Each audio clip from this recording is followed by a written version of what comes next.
ونفعنا وإياكم بالآيات والذكر الحكيم. رضيت بالله ربا وبالإسلام دينا وبمحمد نبيا ورسولا. جزى الله عنا محمدا ما هو أهله بحرمة سيد المرسلين وعلى آله وأصحابه أجمعين. اللهم صل وسلم وبارك عليه.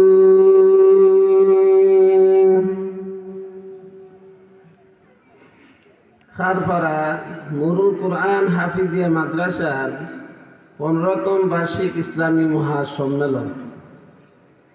মহান স্রষ্টা এই সম্মেলন কবুল মঞ্জুর করুক, আমরা সকলেই বলি আমিন। আজকে মাহফিলের সম্মানিত সভাপতি সাহেব, সর্বস্তরের মুসলমান বাইশক, পর্দার আড়ালে বসা অত্যন্ত শ্রদ্ধেয়া মা ও বোনেরা, সর্বপ্রথম বিধাতার কৃতজ্ঞতা আদায় করি যে মহান স্রষ্টা আমাদেরকে এক দিনই মাহফিলে আসার বসার তৌফিক দান করেছেন। তাহার শুকর আদায় করি, অন্তরে অন্তঃস্থল হতে সকলেই কালিমাত শুকর আদায় করি আলহামদুলিল্লাহ। আলহামদুলিল্লাহ না, আলহামদুলিল্লাহ। আলহামদু সমস্ত প্রশংসা লিল্লাহ, আল্লাহর জন্য। আর যদি বলি আলহামদুলিল্লাহ, তাহলে আলহামদুলিল্লাহ একটা বুতের নাম। আলহামদুলিল্লাহ একটা বুতের নাম। মক্কার নগরের কাফের বেঈমান জালিম মুশরিকরা তারা চিন্তা করে দেখলো, নবী যাদেরকে ইসলামের দাওয়াত দেন তারাই নবীর দাওয়াত সাই দিয়া গ্রহণ করে মুসলমান হইয়া যায়। মুসলমান হয়ে যাওয়ার পরে তারা নবীর গুণগান গায়ে থাকে, আল্লাহর প্রশংসা করে থাকে। তো আমাদের গুণগান গায়ে থাকে না, আমাদের প্রশংসা করে না, আমরা কি করতে পারি? তখন মক্কার কাফের বেঈমান জালিম সকলে একত্রিত বসে পরামর্শ করে একটা বুতের নাম দিল আলহামদুলিল্লাহ। একটা বুতের নাম দিছে কি? আলহামদুলিল্লাহ। আলহামদুলিল্লাহ কেন দিল? শয়তানের কইলাম বুদ্ধিটাকে বেশি, ঠিক কিনা জোরে কর। শয়তান মার্কা মানুষ, দেখতে দেখা যেত মানুষ, ভিতরে শয়তানের ভাষা। তো নাম দিছে বুতের নাম আলহামদুলিল্লাহ। এর অর্থ হইল আলহামদুলিল্লাহ যদি কেউ বলে তাহলে আমাদের ভূতের নাম প্রশংসা করলো, নাউজুবিল্লাহ। দেখছেন না আমরা দেশে যে বাবা একটা জর্দা আছে, বাবা জর্দা যে বানাইছে এর ছেলেও নাই, মেয়ে নাই, হ্যাঁ বাবা ডাকুনেও কেউ নাই। এই কারণে সালাহি করে জর্দার নাম দিছে বাবা জর্দা। এখন সারা বাংলাদেশের মানুষের বেশিরভাগ যারা ফানকা এরা কেউ বাবা জর্দা আসেনি, তো বাবা ডাকলো নি। এই কারণে আলহামদুলিল্লাহ একটা ভূতের নাম। আমরা আলহামদুলিল্লাহ বলবো না, বলবো আলহামদুলিল্লাহ। আলহামদু সমস্ত প্রশংসা লিল্লাহ, আল্লাহর জন্য। কার জন্য? আল্লাহর জন্য। একজনকে দেখতে খুব ভালো লাগে, একটা বিল্ডিং দেখতে ভালো লাগে, একটা মসজিদ দেখতে ভালো লাগে, একটা মাদ্রাসা দেখতে ভালো লাগে, একজন ইঞ্জিনিয়ারকে দেখতে ভালো লাগে।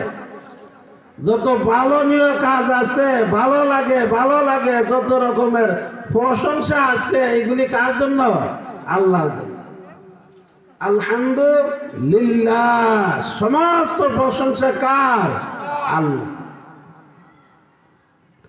তো যাই হোক, আমি আপনাদের সামনে স্বল্প সময়ে পবিত্র কালামুল্লাহ শরীফ হতে 3টি আয়াত তিলাওয়াত করেছি। যারা আলেম, কোরআনের হাফেজ, মাদ্রাসার ছাত্র, তারা অবশ্যই বুঝতে পারছে। আমি 3টা আয়াত তিলাওয়াত করেছি। 3টা আয়াতের শেষে আল্লাহ লিন্নাস শব্দ ব্যবহার করেছেন। আপনারা যদি একটু মনোযোগ দিয়ে বসেন, আমি যতটুক সময় কথা বলি আশা করি ইনশাল্লাহ কোরআন থেকে বলবো। কারণ আমাদের দেশে এখন আওয়াজ হয়ে গেছে। ওয়াজ কি হয়ে গেছে? আওয়াজ হয়ে গেছে, আওয়াজ। কোরআনের আয়াত পড়ে একটা, পড়ার পরে অর্থ করে আরেকটা। মানে ইরান থেকে তুরান যা, তুরান থেকে ইরান আসে। দাড়ি কমা ঠিক নাই, আয়াতের দাড়ি কমা ঠিক নাই। পবিত্র কালামুল্লাহ শরীফ হতে 3টা আয়াত তিলাওয়াত করেছি। আমার তেলাওয়াতটিতে প্রত্যেকটা আয়াতের শেষে আল্লাহ লিন্নাস শব্দ ব্যবহার করছে। নাস শব্দের অর্থ হলো মানুষ। আরবি ভাষায় নাস শব্দের অর্থ হলো মানুষ। বাংলা ভাষায় আমরা বলি মানুষ, আরবি ভাষায় আল্লাহ বলেন নাস। নাস নাস নাস অর্থ কি? মানুষ। তেলাওয়াতের প্রথম আয়াতে আল্লাহ বলেন, কুনতুম খায়রা উম্মাতিন উখরিজাত লিন্নাস।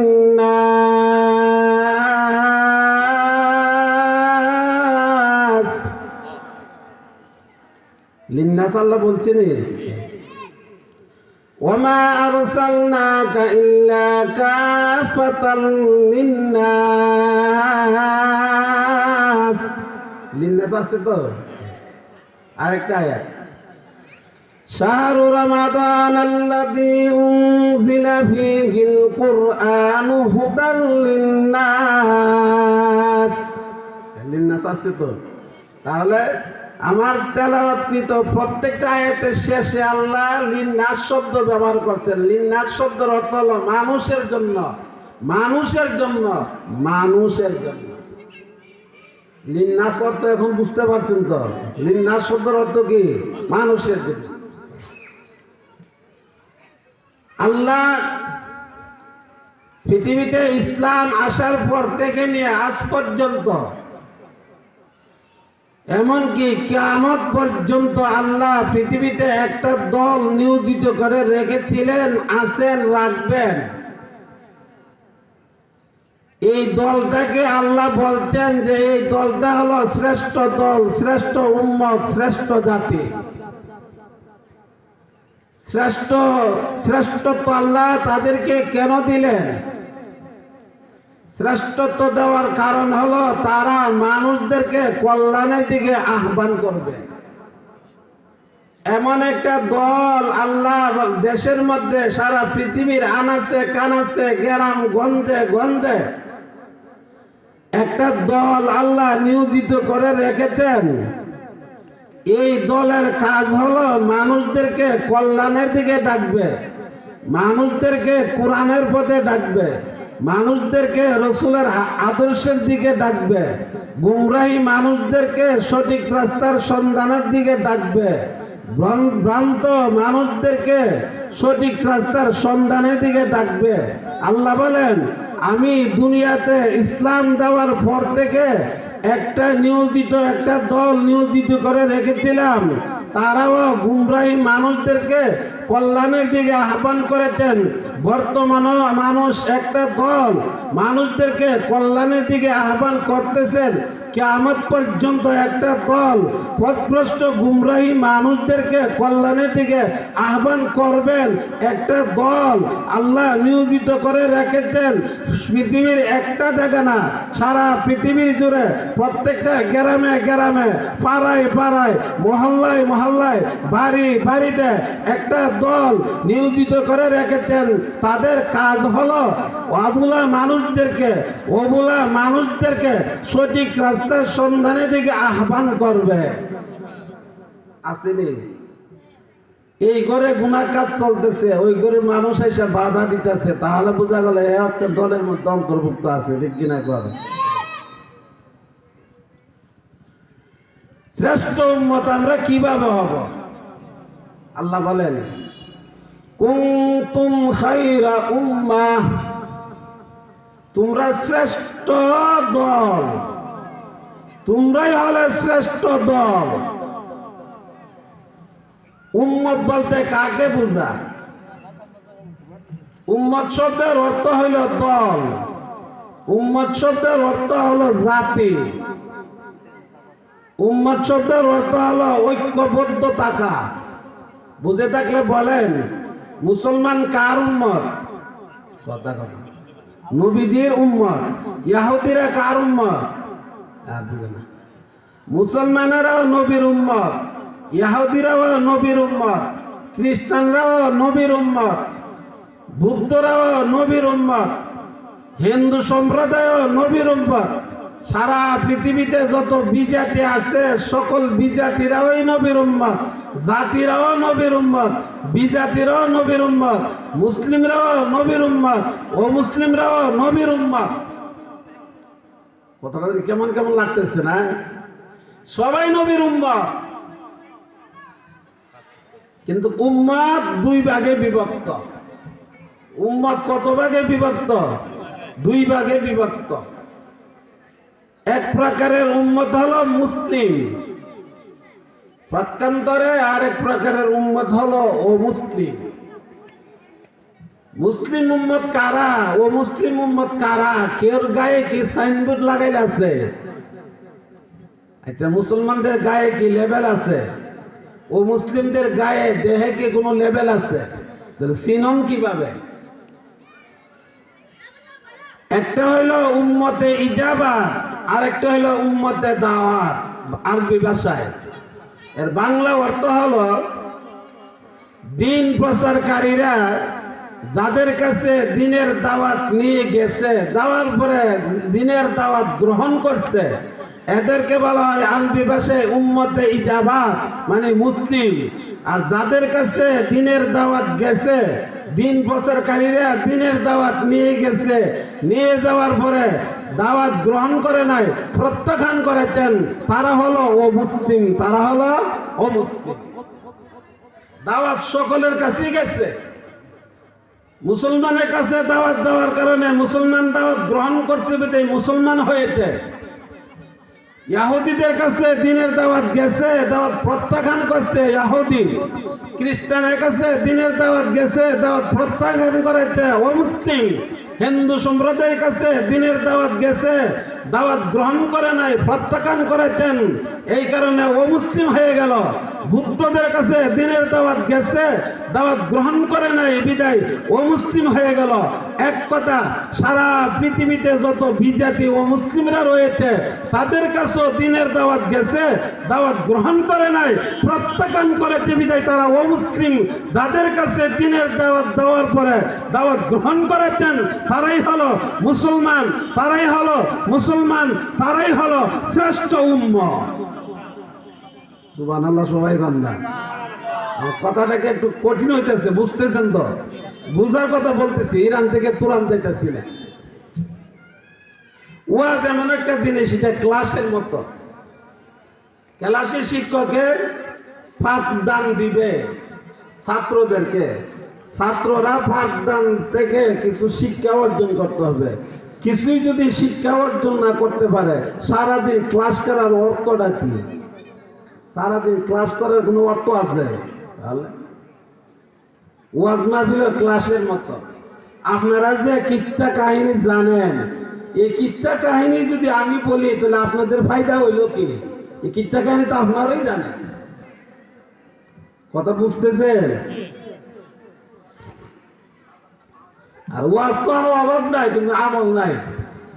কবি বলেন, वाज तो सुनते हैं लेकिन हम अमल करते नहीं, वाज तो सुनते हैं लेकिन हम अमल करते नहीं, गैर अमल करते तो हम दिन भर क्यों चलते नहीं। दिन भर दिन नाजुक ज़माना, दिन भर दिन नाजुक ज़माना आ रहा है भाइयों, फिर खुदा के सामने जल्दी से क्यों झुकते नहीं दिन भर दिन नाजुक जमाना आ रहा है भाइयों फिर खुदा के सामने जल्दी से क्यों झुकते नहीं কবি বলেন দিনের পর দিন আমরা উপদেশ গ্রহণ করে থাকি ওয়াজ শুনতেছি উপদেশ গ্রহণ করে থাকি কিন্তু আমাদের ওয়াজে আমাদের আত্মা পরিবর্তন হচ্ছে না কেন দিন ভর দিন নাজুক জমানা आ रहा है भाइयों फिर खुदा के सामने जल्दी से क्यों झुकते नहीं দিনের পর দিন নাজুক জমানা আসতেছে দিনের পর দিন নাজুক জমানা আসতেছে তারপরও আমরা আল্লাহর কুদরতি পায়ে সেজদা দিচ্ছি না কেন ঠিক কিনা জোরে কর ওয়াজ শুনতেছি কিন্তু ফায়দা হইতেছে না সারা রাত্রে ওয়াজ শুনি ফজরের নামাজে দেখা যায় মুসল্লি দেয় কিয়ামত পর্যন্ত যদি কেউ ওয়াজ শুনতেই থাকে একটা সেজদার দাম হবে না আল্লাহর কুদরতি ভাই একটা সেজদা দেওয়ার দাম কতটুক সাত আসমান সাত জমিন তামাম পৃথিবী বিক্রি করে আল্লাহর রাস্তা দান কইরাত করলে যে সব হবে এর চেয়ে বেশি দামি হলো একটা সেজদা রাকাতুল ফাজরি খায়রুম মিনাদ দুনিয়া ওয়া মা ফিহা রাসূলের হাদিস রাসূল বলেন রাকাতুল ফাজরি ফজরের 2 রাকাত সুন্নতের দাম আল্লাহর কাছে খায়রুম মিনাদ দুনিয়া দুনিয়ার চেয়ে শ্রেষ্ঠ দুনিয়ার চেয়ে দামি ওয়া মা ফিহা নবী বলেন দুনিয়ার চেয়ে শুধুমাত্র শ্রেষ্ঠ না দুনিয়ার মাঝে যা কিছু আছে তার চেয়েও দামি সাত আকাশে যা কিছু আছে তার চেয়েও দামি সাত জমিনে যা কিছু আছে তার চেয়েও দামি মুহাদ্দিসিনে কেরামগণ হাদিসের ব্যাখ্যায় উল্লেখ করেছেন আল্লাহ পাক তামাম পৃথিবী একটা লোকের কাছে বিক্রি করলো লোকটা টাকা দিয়ে ক্রয় করলো করার পরে ওই লোকটা যদি সাত আসমান সাত জমিন তথা সমগ্র পৃথিবী বিক্রি করে আল্লাহ রাস্তায় দান খয়রাত করে যেই সব হবে যেই দামি হবে এর চেয়ে বেশি দামি হলো একটা সেজদার দাম নামাজ পড়ুন না সারু তো কুনতুম খায়রা উম্মাহ শ্রেষ্ঠ উম্মত হলো তারা উখরিজাত লিন্নাস যারা মানুষদেরকে কল্যাণের দিকে আহ্বান করে তারা হলো উত্তম দল এদের কর্মসূচি হইল 3টা সুবহানাল্লাহ কর্মসূচি কয়টা এই 3টা কর্মসূচি মনে করেন আমাদের দেশে যত দল আছে এই দলের মধ্যে নাই আল্লাহ নির্ধারিত করে দিয়েছেন 3টা কর্মসূচি 1 নম্বর কর্মসূচি হলো তা'মুরুনা বিল মারুফ 1 নম্বর কর্মসূচি আল্লাহ বলেন তোমরা সৎ কাজের আদেশ দাও 2 নম্বর কর্মসূচি ওয়া তানহাউনা আনিল মুনকার তোমরা অসৎ কাজের বাধা প্রদান করো 3 নম্বর কর্মসূচি ও তুমিনুনা বিল্লাহ তোমরা আল্লাহর প্রতি বিশ্বাস স্থাপন করো তাহলে তোমরা শ্রেষ্ঠ হইতে পারবে না মুফাসসিরিনে কেরামগণ আয়াতের ব্যাখ্যায় উল্লেখ করেছেন তা'মুরুনা বিল মারুফ তোমরা সৎ কাজের আদেশ দিলেই তোমরা শ্রেষ্ঠ হইতে পারবে না আগে নিজে সৎ কাজ করতে হবে অন্যদেরকে সৎ কাজ করার নির্দেশ দিতে হবে 2 নম্বর কর্মসূচি ওয়া তানহাউনা আনিল মুনকার অসৎ কাজ তোমরা বাধা প্রদান করলেই হবে না নিজে অসৎ কাজ পরিহার করতে হবে অন্যদেরকে অসৎ কাজ না করার কথা বলতে হবে 3 নম্বর কর্মসূচি ওয়া তুমিনুনা বিল্লাহ তোমরা আল্লাহর প্রতি বিশ্বাস স্থাপন পূর্ণভাবে নিজে আগে আনতে হবে অন্যদেরকে আনার নির্দেশ দিতে হবে আমি নিজে সৎ কাজ করলাম না অন্যদেরকে সৎ কাজে নির্দেশ দিলে হবে আমি নিজে অসৎ কাজ করলাম অন্যদেরকে অসৎ কাজ করার পরিহার করার কথা বললে হবে আমি নিজে পূর্ণভাবে ইসলাম ধর্মে ঢুকলাম না অন্যদেরকে ঈমান আনার কথা বলি হবে না এই 3টা কর্মসূচি স্মরণ রাখবেন নিজে সৎ কাজ করব, অন্যদেরকে সৎ কাজ করার নির্দেশ দিব। নিজে অসৎ কাজ পরিহার করব, অন্যদেরকে অসৎ কাজ পরিহার করার নির্দেশ দিব। নিজে পরিপূর্ণভাবে ঈমান আনব, বিশ্বাস স্থাপন করব, অন্যদেরকে পরিপূর্ণভাবে ইসলাম ধর্মে প্রবেশ করার নির্দেশ দিব। এই তিনটে কর্মসূচি তারা পালন করবে, তারাই হলো মুসলমান উম্মতের মধ্যে শ্রেষ্ঠ উম্মত, মুসলমান উম্মতের মধ্যে শ্রেষ্ঠ জাতি। ঠিক কিনা জোরে কও? কাজ যদি না করতে পারে কাজী হওয়া যায় না।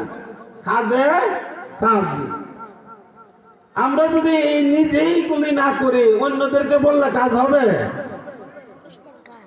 তাহলে শ্রেষ্ঠ একটা দল যারা দ্বীনের দাওয়াত প্রচার করে, মসজিদের মাধ্যমে, মাদ্রাসার মাধ্যমে, শিক্ষা প্রতিষ্ঠানের মাধ্যমে, তাবলীগের মাধ্যমে তারা দ্বীন প্রচার করে, এই তিনটা কর্মসূচি পালন করে।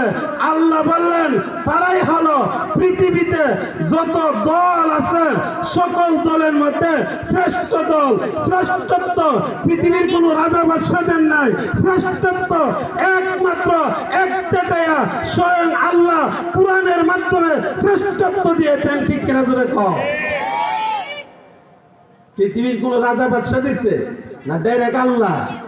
আল্লাহ বলেন কুনতুম খায়রা উম্মাতি, তোমরাই হলো শ্রেষ্ঠ উম্মত, উখরিজাত লিন-নাস, তোমাদেরকে আমি আল্লাহ বের করেছি, তোমাদেরকে বের করেছি মানুষদেরকে কল্যাণের দিকে ডাকার জন্য। আজকে দেখেন মানুষদেরকে যারা কল্যাণের দিকে ডাকতো তাদের মধ্যেই দুই ভাবে বিভক্ত হইয়া এক দল আরেক দলকে মারামারি করে। কয়েকদিন আগে তুরাগ নদীর তীরে টঙ্গীর ময়দানে 4 জন মানুষকে শহীদ করা হয়েছে। ঠিক কিনা জোরে কও? কারণ কি? কারণ হলো এলেম না থাকার কারণে। এদের মাঝে এলেম নাই। এলেম নাই মানে কোরআন হাদিসের বিদ্যা নাই। দেখবেন একটা গাছে, একটা আম গাছের মধ্যে অনেকগুলি আম আছে, যে ডালের মধ্যে আমের সংখ্যা বেশি, এই ডাল কি উপরের দিকে তাকে না নিচের দিকে ঝুঁকা থাকে? আমের ওজনে নিচের দিকে তাকে। আর যে ডালার মধ্যে আম নাই, এটি নিচের দিকে তাকে না উপরের দিকে? কেন? এটা আম নাই, ওজন নাই। আম নাই, ওজন নাই। কোরআন হাদিসের বিদ্যা যাদের সিনার মধ্যে আছে, এই কোরআন হাদিসের বিদ্যার ভরে ওজনে বিনিয়োগ হয়ে থাকবে নিচের দিকে। আর যাদের মধ্যে কোরআন হাদিসের বিদ্যাই নাই, তারা যে ডালার মধ্যে আম নাই, ডালার মধ্যে উপরে দিয়ে থাকবে। আজকে পরিষ্কার এটাই বোঝা যাচ্ছে, যারা মানুষদেরকে হত্যা করতে পারে, মানুষদেরকে রাত্রেবেলা ঘুমন্ত অবস্থা হত্যা করতে পারে, তারা মানুষ হইতে পারে না। মানুষ হইতে পারে না। ডাইরেক্ট তারা শয়তানের আড্ডা, শয়তানের কাজ তারা অবলম্বন করে। ঠিক কিনা জোরে কও?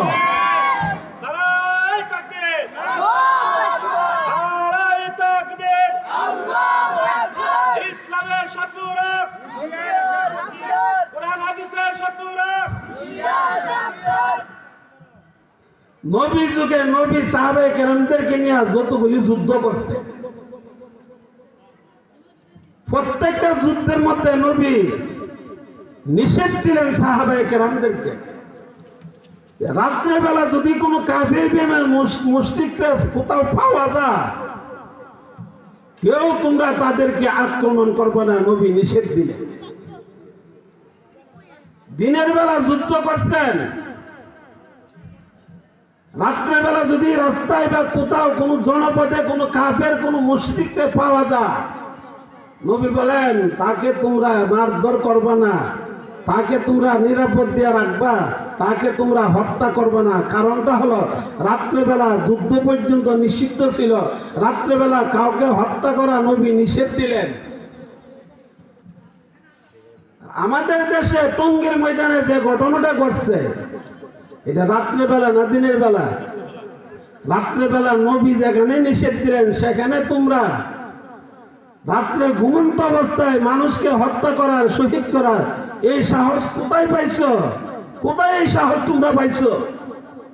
এই যে সাদ সাহেব বাংলাদেশের জন্ম লুপ্তামণি, উনার জন্ম বাংলাদেশে না হিন্দুস্তানে। হিন্দুস্তানে যাদের জন্ম হয়েছে, যারা হিন্দুস্তানে জন্ম লাভ করে বাংলাদেশে এসে, তাদের মাধ্যমে এই বাংলাদেশে দুর্নীতি হচ্ছে, এই বাংলাদেশে দুর্নীতির আক্রা হয়েছে। তাদের মাধ্যমে এই বাংলাদেশে মুসলমানেরা শান্তিতে বাস করতে পারছে না। এক মুসলিমকে দিয়া আরেক মুসলমানের মধ্যে দ্বন্দ্ব লাগিয়ে রেখেছে। ঠিক কিনা ধরে কম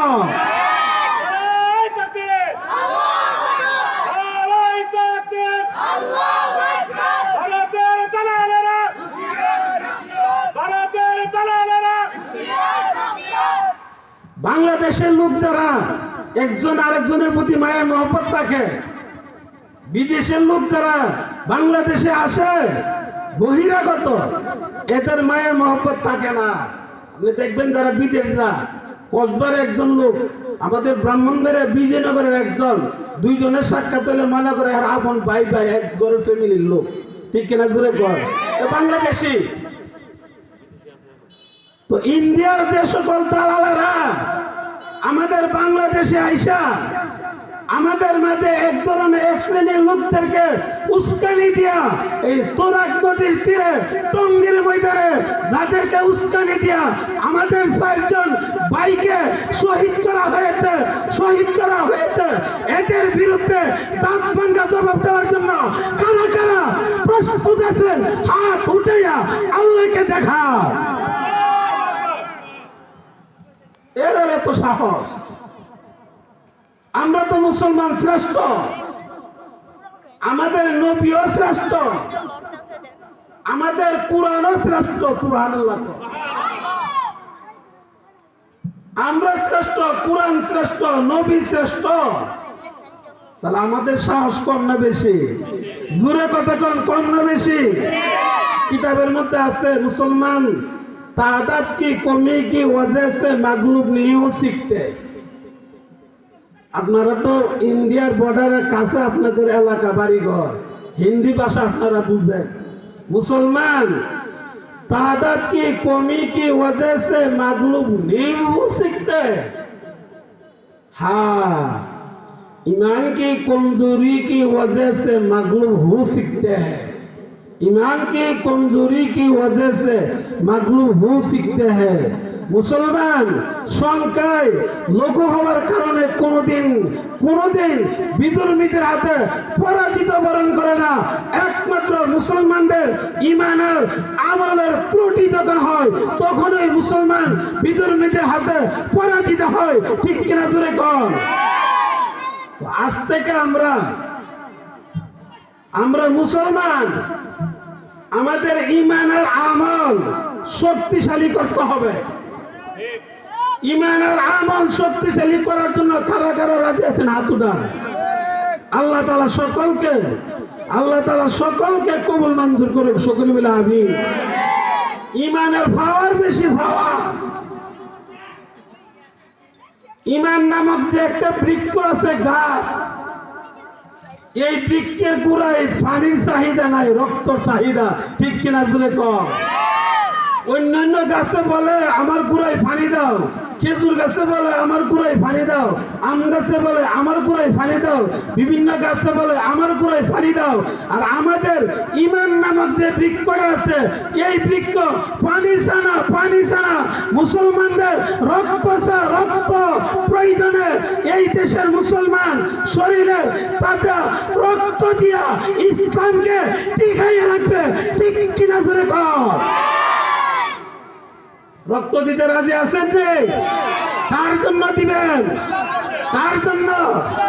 আল্লাহর জন্য। মুসলমান মরতে রাজি, রক্ত দিতে রাজি, যুদ্ধ করতে রাজি। ঠিক কিনা ধরে কর। মুসলমান হযরত শাহজালাল ইয়ামানি রাহমাতুল্লাহি আলাইহি, ওনার হাতে কোনো অস্ত্র ছিল না, তসবিহ ছড়া হাতে ছিল, তসবিহ ছড়া। সুবহানাল্লাহ। যখন গুরু গোবিন্দ রাজার সম্মুখে গেলেন, হাতে তসবি ছড়া, কোনো অস্ত্র নাই, আল্লাহু আকবার ধ্বনি যখন দিলেন, আল্লাহু আকবার ধ্বনির আওয়াজে গুরু গোবিন্দ রাজা এমন ভাবে ফলাইছে, আজ পর্যন্ত যে কোথায় আছে ঐতিহাসিকরা তত্ত্ব পর্যন্ত পাইছে না। ফুটে কিসের আওয়াজ? কোন অস্ত্রের আওয়াজ না। আল্লাহু আকবার, আল্লাহু আকবার জোরে কোন, আল্লাহু আকবার, আবার কোন আল্লাহু আকবার। খালিদ বিন ওয়ালিদ সেনাপ্রধান, উনি নিজে যতটা যুদ্ধের মধ্যে অংশগ্রহণ করেছেন, কোনদিন পরাজিত বরণ করেন নাই। নবীজি যে যুদ্ধে অংশগ্রহণ করেছেন, কোনদিন পরাজিত বরণ করে নাই। খালিদ বিন ওয়ালিদ নিজে যতটা যুদ্ধের মধ্যে গেছেন, পরাজিত বরণ করে নাই। ইতিহাস তালাশ করে দেখেন, এমন কোন ইতিহাস নাই মুসলমান পরাজিত বরণ করেছেন। মুসাইলামাতুল কাযযাবকে খেতাব করার সময়, হত্যা করার সময় মুসলমান নারায়ে তাকবীরের ধ্বনিতে পতাকা উড্ডয়ন করেছেন। আসওয়াদ আনাসিকে হত্যা করার সময় মুসলমান অস্ত্র ছাড়া নারায়ে তাকবীরের ধ্বনিতে ইসলামের পতাকা উড্ডয়ন করেছেন। খালিদ বিন ওয়ালিদ নারায়ে তাকবীরের ধ্বনিতে ইসলামের পতাকা উড্ডয়ন করেছেন। আজও যদি কোনো মুসলমান নারায়ে তাকবীরের ধ্বনি দিয়া চাপাইয়া পড়ে, ইহুদি ধ্বংস হবে, মুশরিক ধ্বংস হবে, লীগের পার্টি ধ্বংস হবে, ছাত্রলীগ ধ্বংস হবে। একমাত্র জয়ের পতাকা উড্ডয়ন করবে এই দেশের মুসলমান। ঠিক কিনা করে কর?